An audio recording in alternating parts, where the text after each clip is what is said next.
A man's alarm went off at 3:33 a.m. every night. He finally unplugged it. The next night it rang again without power. The first time it happened, Jacob dismissed it as a simple glitch, a technological hiccup. He was a man of logic, a programmer who spent his days untangling knots of code.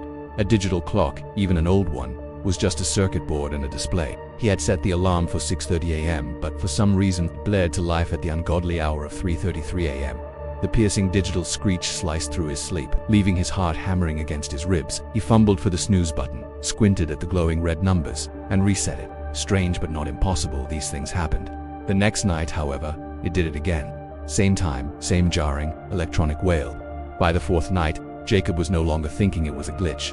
A pattern was emerging, a rigid and unnatural repetition that defied the random chaos of a malfunctioning device. His frustration morphed into a methodical investigation. He tried everything his logical mind could conjure. He reset the clock to factory settings, a digital exorcism of sorts. It still went off at 3:33 a.m.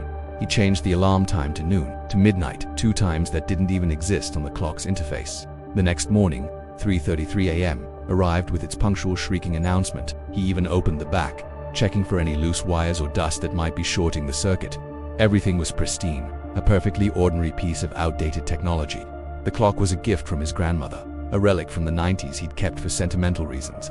Now, its presence on his nightstand felt less like a memento and more like a menace. The number itself, 3:33, began to take on a sinister quality. A digital sigil burned into the fabric of his nights. He saw it everywhere, on license plates, on receipts, the time on his phone when he glanced at it randomly.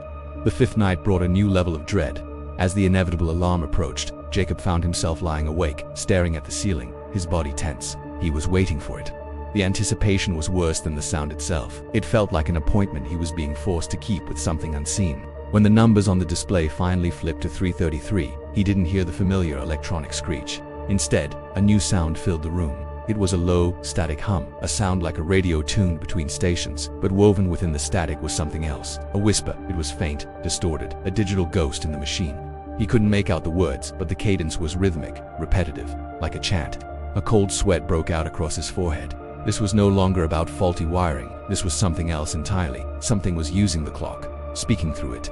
Driven by a surge of fear and anger, Jacob lunged from his bed, ripped the clock's cord from the wall outlet, and threw it into a drawer. The silence that followed was heavy, absolute. For the first time in a week, he slept through the night, a deep, dreamless slumber.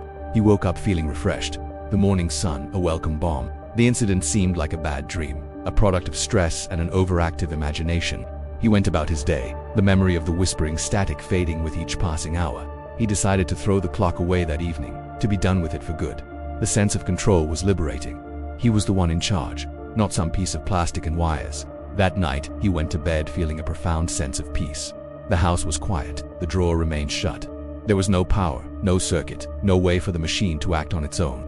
He drifted off to sleep, confident the ordeal was over. But then, a sound pulled him from the depths of his slumber. It was a sound he now knew intimately, a piercing, digital screech. His eyes snapped open. The room was pitch black, but the sound was undeniably real, coming from the direction of his dresser. And through the shrieking alarm, another sound emerged, clearer this time than it had ever been. A digital whisper, no longer distorted by static, spoke from the powerless clock inside the drawer. It repeated a single, chilling phrase over and over, in perfect, unnatural rhythm. A man's alarm went off at 3:33 a.m. every night. He finally unplugged it. The next night it rang again without power.